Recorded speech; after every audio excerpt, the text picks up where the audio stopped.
दिल्ली विधानसभा चुनाव की दृष्टि से आज मुझे आप सबके बीच में आने का अवसर प्राप्त हुआ है। बहनों और भाइयों,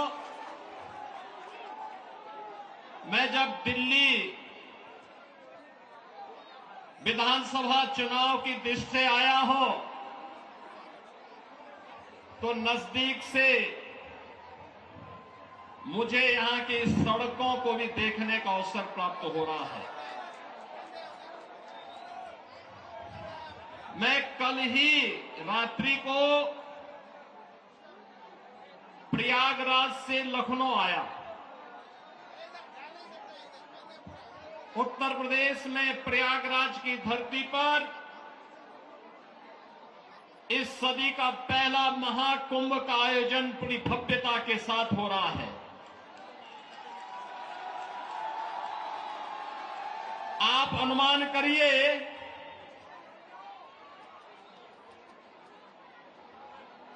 तेरह जनवरी से पौष पूर्णिमा से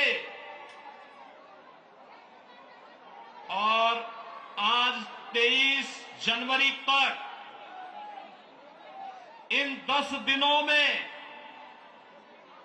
10 करोड़ श्रद्धालुओं ने प्रयागराज में मां गंगा, मां यमुना और मां सरस्वती के त्रिवेणी के संगम में पावन स्नान करके पुण्य के भागीदार बने हैं। आप प्रयागराज में जाएंगे तो अच्छी शानदार सड़कें मिलेंगी, कहीं गंदगी नजर नहीं आएगा, बिजली पूरी मिलेगी, कनेक्टिविटी चाहे वह सड़क की हो, रेल की हो या फिर हवाई जहाज की, तीनों की बेहतरीन कनेक्टिविटी प्रयागराज के लिए उपलब्ध रहेगी। बहनों और भाइयों, एक और प्रयागराज मां गंगा के तट पर लगने वाला इस सदी का सबसे बड़ा महाकुंभ प्रधानमंत्री मोदी जी के विजन के अनुरूप देश और दुनिया से आने वाले श्रद्धालुओं को न केवल आकर्षित कर रहा है बल्कि पुण्य का भागीदार भी बना रहा है।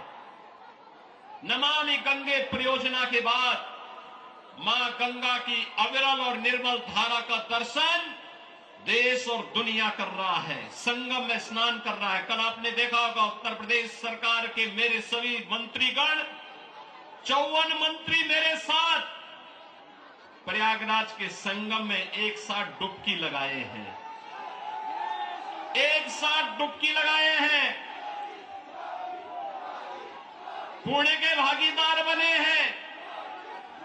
हम सब सौभाग्यशाली हैं कि देश और दुनिया से आने वाले श्रद्धालुओं की सेवा करने का इस महाकुंभ के बहाने हमें अवसर मिला और उत्तर प्रदेश को नजदीक से देखने का अवसर इन सभी पूज्य संतों को, श्रद्धालुओं को प्राप्त हो रहा है।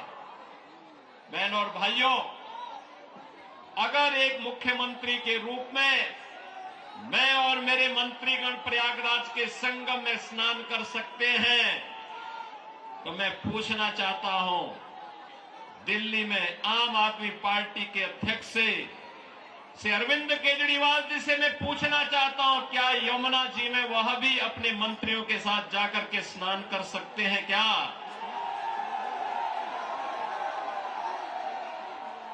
अगर उनमें नैतिक साहस है तो उनको इसका जवाब देना चाहिए। यमुना मैया को एक गंदे नाले के रूप में बदलने का अपराध क्या उन्होंने किया है कि नहीं किया है? और अगर वह व्यक्ति इस बात का अपराधी है तो फिर मुझे नहीं लगता है कि जनता जनार्दन की इस अदालत में उन्हें कोई माफी दी जानी चाहिए। वो माफी के हकदार नहीं हो सकते। बहनों और भाइयों, आज जब हम लोग दिल्ली की स्थिति को देख रहे हैं, ये राष्ट्रीय राजधानी है और राष्ट्रीय राजधानी में एनडीएमसी के क्षेत्र को छोड़ दे, शेष दिल्ली में क्या स्थिति है सड़कों की, शेष दिल्ली में क्या स्थिति है सीवर की, शेष दिल्ली में क्या स्थिति है स्वच्छता की और क्या स्थिति है पेयजल की। ये बुनियादी सुविधाएं होती हैं, ये बुनियादी सुविधाएं होती, हर नागरिक का अधिकार होता है इन सभी सुविधाओं पर। याद करिए, आज से एक दशक पहले तक लोग याद करते थे, सुविधा प्राप्त करने के लिए दिल्ली आने की बात करते थे, सुविधाओं के लिए दिल्ली आते थे। अच्छी सड़क देखनी हो, मॉडल देखना हो, मेट्रो का मॉडल जो स्वर्गीय अटल बिहारी वाजपेयी जी ने प्रारंभ किया था, उसे देखने के लिए पूरा देश दिल्ली आता था। सड़कों की बात होती थी, दिल्ली आता था, स्वच्छता की बात होती थी, दिल्ली आता था, कोई नया कार्य होता था उसको देखने के लिए लोग दिल्ली आते थे। लेकिन बहनों और भाइयों, आज क्या स्थिति है, क्या बना दिया है? सड़क पे गड्ढा है या गड्ढे में सड़क है, कोई पता ही नहीं लग रहा है। मैं जब से चल रहा हूं यही दिल्ली के अंदर देख रहा हूं। बहनों और भाइयों, ये हमने खिलवाड़ करने की छूट एक व्यक्ति को और उनके गिरोह को क्यों दे दी है? स्वच्छता की स्थिति कितनी दुर्गतिपूर्ण है, कूड़ा का ढेर पड़ा हुआ है, गंदगी का ढेर पड़ा हुआ है। दिल्ली राष्ट्रीय राजधानी के अंदर इस प्रकार की दुर्गति हो,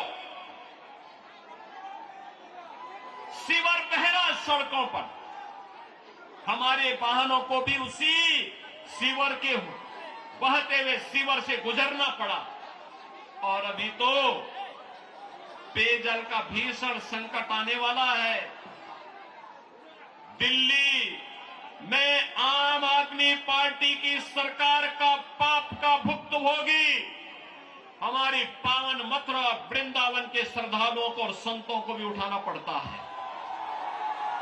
वहां मां गंगा एक गंदे नाले में बदल करके जाती है।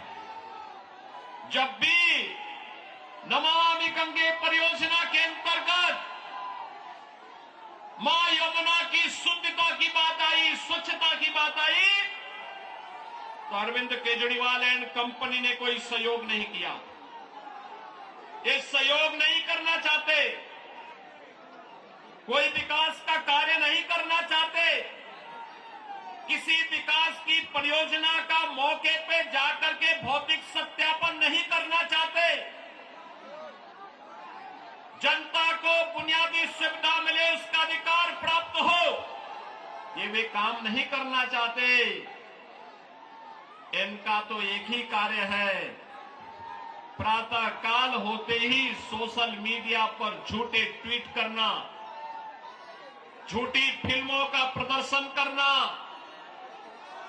झूठे प्रेस वक्तव्य और प्रेस वार्ता के माध्यम से केवल गुमराह करने वाले वक्तव्यों को देना।